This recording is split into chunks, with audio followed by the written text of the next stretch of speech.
and we surveyed 2,000 adults aged 30 plus earlier this summer, and we asked where they met, and about 30% of couples in recent years have met online. So we now know roughly how many people meet online rather than through family and friends or whatever. And we found that their risk of divorce in the early years, in those first 3 years, was about 6 times higher. But after that, that risk disappears.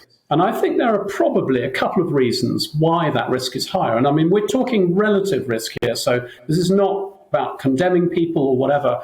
I think a lot of it is to do with meeting a relative stranger. And we're all strangers when we meet, of course, at first. But we've got friends and family and work colleagues or whatever who've known that person for a long time and can perhaps give us a little bit of balance to the best foot forward that we're seeing in that person. So, when we go out together, when we're dating with one another, we see each other through rose-tinted spectacles, and we're doing the best that we can. We're showing our good side.